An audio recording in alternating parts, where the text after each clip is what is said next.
Jean Ferrat n'a jamais été un chanteur comme les autres. Dès les premières notes de sa carrière, il s'est imposé comme une voix singulière, grave et profonde, refusant d'entrer dans les cases que l'on voulait lui assigner. Là où d'autres célébraient les feux de la rampe, lui se tenait à distance, presque en retrait, comme pour rappeler que l'art n'a pas vocation à flatter mais à témoigner. Cette posture lui confère une image austère aux yeux de certains, mais pour d'autres, elle révèle une rigueur rare dans le monde du spectacle. Il n'acceptait pas les compromis. Chaque mot posé sur la portée musicale était le fruit d'une exigence morale, d'une fidélité à ses idéaux. Lorsqu'il refusait une émission, une invitation, ce n'était pas par caprice, mais par cohérence. Pour lui, chanter signifiait résister à l'oubli, défendre une mémoire, s'opposer à l'injustice. Ces textes n'étaient pas des divertissements légers, mais des fragments de vie, des éclats de vérité portés par une voix qui ne cherchait ni à séduire ni à plaire, mais à rappeler, à éveiller. À 78 ans, loin des caméras et des hommages officiels, il restait fidèle à cette ligne de conduite. Ferrat incarnait une rareté, un artiste qui, jusque dans ses refus, affirmait la dignité de sa mission. C'est là qu'il faut chercher l'essence de son œuvre, non pas dans la recherche de l'applaudissement, mais dans la volonté inébranlable de rester droit, coûte que coûte, même dans la solitude. Jean Ferrat, de son vrai nom Jean Tenenbaum, voit le jour le 26 décembre 1930 à Verson, dans une famille modeste d'origine juive russe. En apparence, rien ne le destine à devenir un chanteur majeur de la chanson française. Mais dès l'enfance, le destin se charge de marquer son existence d'un sceau indélébile. En 1942, son père, Nacha, est arrêté par les autorités françaises, livré aux nazis, puis déporté à Auschwitz. Il ne reviendra jamais. Cette perte, ce vide brutal, fait du jeune Jean un orphelin prématuré et imprime dans son être une douleur qui ne cessera de nourrir ses chansons. La guerre lui arrache un père, mais aussi une innocence. Contrairement à beaucoup de ses contemporains, il n'a pas grandi avec l'insouciance de l'après-guerre. Son adolescence est traversée par les souvenirs du deuil et le besoin viscéral de témoigner. Cette mémoire blessée deviendra une boussole intime. Quand d'autres choisissent l'oubli pour survivre, Ferrat choisira la fidélité aux morts. Il dira un jour qu'il ne pouvait concevoir de chanter autre chose que la dignité, la justice, la mémoire. Après la libération, il s'oriente d'abord vers des études de chimie. Mais cette voie rationnelle, sécurisée, ne parvient pas à apaiser la brûlure intérieure. Très vite, il comprend que son langage ne sera pas celui des formules, mais celui des mots et des notes. La chanson devient son refuge et son arme. Dans les cabarets de la rive gauche, il se forge une identité, celle d'un fils meurtri qui transforme la perte en poésie, qui refuse de céder à l'amnésie collective. C'est ainsi que naît l'artiste Jean Ferrat, façonné par la douleur intime et l'exigence de mémoire.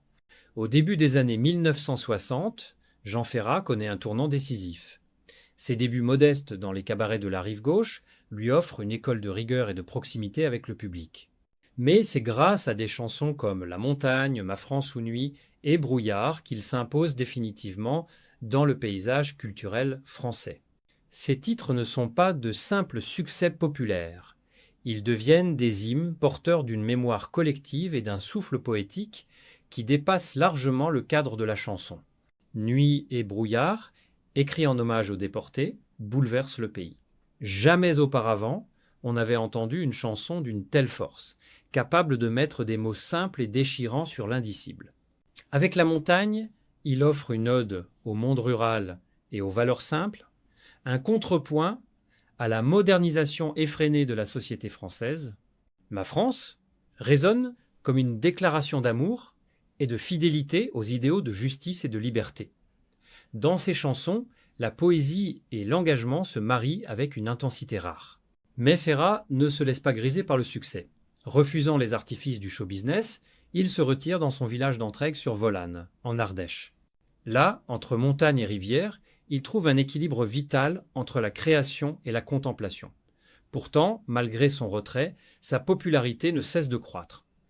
Sa voix grave, ses mélodies simples mais poignantes, ses paroles d'une sincérité implacable rencontrent un écho puissant dans une France encore marquée par les blessures de la guerre et les luttes sociales.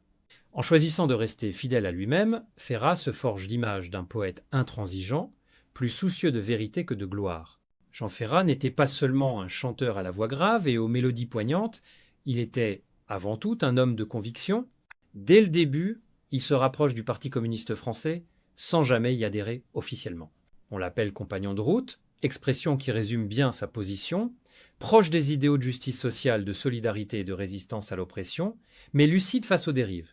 Dans ses chansons comme dans ses prises de parole, Ferrat s'affirme comme une conscience critique.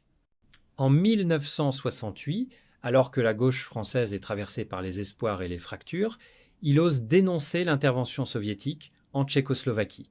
Un geste rarissime pour l'époque, où beaucoup préféraient le silence. Sa chanson Camarade devient le symbole de cette lucidité douloureuse. Il ne renie pas son engagement, mais il refuse de taire l'inacceptable. Cette rupture lui coûte cher. Dans son entourage politique et artistique, certains le jugent traître, d'autres l'isolant. Pourtant, Ferrat persiste, fidèle à une idée plus haute que les dogmes partisans, celle de la justice. Cette attitude lui vaut une réputation austère. On le trouve trop sérieux, trop grave, incapable de se plier aux légèretés attendues du show business, mais Ferrat assume « mieux vaut choquer que trahir ». Dans un paysage artistique dominé par la recherche du succès et du consensus, il apparaît comme une anomalie, une figure d'intégrité qui ne cède ni à l'opportunisme ni aux illusions idéologiques. Son engagement n'était pas une posture, mais une nécessité intime, un prolongement direct de ses blessures d'enfance et de sa fidélité à la mémoire. À partir de la fin des années 1960, les tensions entre Jean Ferrat et les médias s'exacerbent. Sa relation avec la télévision en particulier est marquée par la méfiance et les incompréhensions. L'ORTF, organe officiel de diffusion, interdit plusieurs de ses chansons jugées trop politiques, trop dérangeantes. Potemkin, qui évoque la révolte des marins russes, est censuré. Cette décision, justifiée par un climat international tendu, frappe Ferrat comme une attaque directe contre la liberté artistique. On m'a empêché de chanter l'histoire parce qu'elle dérangeait le présent, confiera-t-il plus tard. Pour lui, la censure n'est jamais un détail technique, elle est une négation du droit de mémoire. Cette hostilité nourrit sa méfiance vis-à-vis des plateaux télévisés. Alors que d'autres artistes se prêtent volontiers au jeu des émissions de variété, Ferrat décline, il refuse que ses textes soient réduits à de simples refrains. La télévision veut du divertissement léger, lui porte des chants de révolte, des hymnes à la dignité, le décalage devient béant. Certains journalistes le qualifient de donneur de leçons d'artiste figé dans une vision du monde dépassé, mais pour son public, cette intransigeance est une preuve de sincérité. À travers ses refus, Ferrat impose une autre conception de l'artiste. Non pas celui qui amuse les foules, mais celui qui rappelle ce que d'autres veulent taire. Il sait que cette posture lui ferme des portes, mais elle renforce son aura morale. Plutôt qu'un artiste médiatisé, il devient une conscience, respectée par des milliers d'anonymes qui voient en lui un poète debout, refusant la compromission. Les rapports de Jean Ferrat avec le Parti communiste français constituent l'un des chapitres les plus complexes de sa vie. Pendant longtemps, il a accompagné les luttes, chanté pour les ouvriers, donné sa voix à ceux que l'histoire officielle oubliait. Ses concerts résonnaient comme des rassemblements militants où la poésie se faisait drapeau. Mais derrière cette fidélité existait une vigilance permanente. Ferrat n'a jamais voulu être l'otage d'une idéologie. L'épisode du Printemps de Prague, en 1968, reste décisif. Alors que la plupart des intellectuels de gauche détournent le regard, Ferrat dénonce l'intervention soviétique. Sa chanson « Camarade » en porte la trace, un cri de déception, mais aussi de lucidité. Lui qui croyait en la promesse d'un socialisme fraternel découvre l'ombre des chars et des silences complices. Dès lors, certains camarades se détournent. Des écrivains, des artistes, des militants l'accusent d'affaiblir la cause. Ferrat, lui, refuse de plier. Il n'accepte pas que la justice soit salie au nom de la fidélité partisane. Ces ruptures idéologiques laissent des traces profondes. Dans ses carnets, retrouvés après sa mort, il écrit quelques phrases amères. L'un m'a tourné le dos pour une médaille, l'autre pour une invitation, tous pour un silence. Ces mots résument la solitude d'un homme fidèle à ses principes, mais trahi par ceux qu'il croyait proches. Ce n'est pas la colère qui domine, mais une forme de blessure intime. Plus qu'un conflit politique, c'est une expérience de désillusion. Ferrat devient un artiste à part, ni soumis, ni traître, mais debout, isolé, fidèle à une ligne invisible que beaucoup n'osaient plus suivre. Les trahisons les plus lourdes pour Jean Ferrat, ne sont pas toujours spectaculaires. Elles se logent dans les silences, dans les absences calculées. Certains anciens camarades, croisés lors de soirées, évitent son regard. Des invitations disparaissent mystérieusement. Des tribunes s'écrivent sans mentionner son nom. Ces petits renoncements forment une mosaïque de blessures invisibles, mais tenaces. Ferrat, qui n'était pas homme à se répandre en plainte, garde le silence en public, mais confie à ses proches que ses éloignements sont plus douloureux que les censures officielles. Dans une interview, il dit un jour « Il y a des blessures qui ne s'effacent pas avec le temps. Cette fidélité à sa douleur devient une ligne de conduite. » Là où d'autres auraient accepté les compromis pour retrouver la lumière, Ferrat choisit l'écart, la cohérence, quitte à s'isoler davantage. Ses chansons continuent pourtant de porter cette mémoire des trahisons. Elles ne dénoncent pas nommément, mais dans leurs lignes affleure l'amertume d'un homme qui a vu trop de visages se détourner. Cette expérience le rend plus intransigeant encore. Il ne croit plus aux réconciliations faciles. Pour lui, pardonner reviendrait à banaliser la lâcheté. Alors il préfère se taire, se retirer, mais sans céder. Ces silences deviennent une forme de résistance, une manière de dire que la dignité compte plus que les accolades tardives. Aux yeux de beaucoup, cette posture le rend austère. Mais pour ceux qui l'écoutent, elle fait de lui une figure rare, un poète qui a su rester debout, même dans la solitude la plus profonde. Après ces déceptions, Jean Ferrat s'installe définitivement dans son refuge d'Entraigues sur Volane, en Ardèche. Là, dans ce village accroché aux montagnes, il trouve un équilibre que Paris ne pouvait plus lui offrir. La nature devient son allié, les paysages son inspiration. Chaque promenade dans les ruelles, chaque regard porté sur la vallée est un rappel de ce choix. Vivre loin des compromissions, fidèle à une vérité intime. Dans sa maison, il reçoit quelques amis triés sur le volet. Les discussions sont franches, profondes, loin du bavardage mondain. Ferrat lit beaucoup, observe le monde avec lucidité, commente l'actualité sans se départir de son exigence morale. Les médias peuvent l'ignorer, il s'en accommode. Ce qui l'importe, ce n'est pas la reconnaissance institutionnelle, mais la fidélité à une certaine idée de la dignité. Ces albums continuent de paraître jusqu'au début des années 1990, puis il choisit le silence public sans jamais renier son rôle de veilleur. Pour ses voisins, il n'est pas la vedette inaccessible, mais un homme parmi les autres, partageant un verre, un sourire, une chanson. Dans ce quotidien modeste, il cultive une cohérence rare, être le même en privé qu'en public. Son retrait n'est pas une fuite, mais une affirmation. Dans le calme des montagnes ardéchoises, Jean Ferrat incarne ce qu'il avait toujours cherché.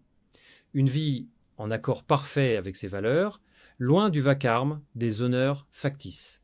C'est là qu'il se prépare, sans le dire, à un départ en toute simplicité. Le 13 mars 2010, Jean Ferrat s'éteint à l'hôpital d'Aubenas, à l'âge de 79 ans. La nouvelle se répand d'abord localement, puis gagne la presse nationale sans éclat, presque en sourdine. Fidèle à ses volontés, aucun hommage officiel n'est organisé. Ses obsèques ont lieu 2 jours plus tard à Entraigues-sur-Volane, dans le petit cimetière communal. Pas de cortège grandiose, pas de caméra de télévision, pas de discours ministériel. Autour de son cercueil, ce sont ses proches, quelques figures culturelles et surtout des habitants anonymes qui viennent lui dire adieu. Dans le silence des montagnes, on entend s'élever des voix qui fredonnent « La montagne, ma France, c'est beau la vie ». Ces chants murmurés par ceux qui l'avaient aimé toute leur vie prennent la force d'un hommage plus authentique que toutes les cérémonies officielles. Une femme, en larmes, confie « C'est lui qui nous a donné du courage pendant les luttes ». Une autre ajoute « Il n'a jamais cédé, même quand ça lui coûtait ». Ce jour-là, l'absence d'hommage national interroge. Comment un artiste, qui a tant marqué l'histoire culturelle de la France, peut-il partir dans une telle retenue institutionnelle? Mais cette sobriété est sans doute le reflet le plus fidèle de sa trajectoire. Ferrat avait toujours refusé les apparats, rejeté les décorations et les panthéonisations. Mourir sans fanfare, entouré des siens, était une manière de rester cohérent avec toute sa vie. Il part en marge, comme il a vécu, fidèle à ses convictions, laissant à son public l'image d'un poète debout, intransigeant jusqu'au dernier souffle. Aujourd'hui, plus d'une décennie après sa disparition, l'ombre de Jean Ferrat plane encore sur la chanson française. Ses textes continuent d'être écoutés, étudiés, repris, comme autant de repères dans une époque où l'on cherche souvent des voix sincères. Nuit et brouillard gardent sa puissance bouleversante, rappelant l'indicible des camps. La montagne reste un hymne à la simplicité, à la fidélité, aux racines, chantée dans les fêtes populaires comme dans les salles de concert. Ma France, quant à elle, résonne toujours comme un manifeste, une déclaration d'amour à un pays exigeant et rebelle.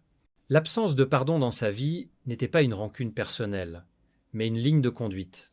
Ferrat refusait de gommer les trahisons, les silences complices, les censures imposées. Pour lui, pardonner aurait été une manière de banaliser l'injustice. Et cette intransigeance forge aujourd'hui son héritage. Il reste dans la mémoire collective non seulement comme un poète, mais comme une conscience morale. Là où tant d'artistes se sont pliés aux honneurs, lui a préféré rester fidèle à ses blessures et à ses idéaux. Peut-on demander à un poète d'oublier ce que l'histoire voudrait effacer? Cette question, soulevée par sa trajectoire, demeure ouverte. Mais une certitude s'impose. Jean Ferrat n'a pas seulement chanté son époque, il l'a interrogée, il l'a marquée. Dans chaque mot, dans chaque silence, il a laissé un legs qui dépasse la musique, celui d'une exigence de vérité. Aujourd'hui encore, sa voix résonne comme un rappel, une invitation à ne jamais céder à l'oubli ni au confort du mensonge.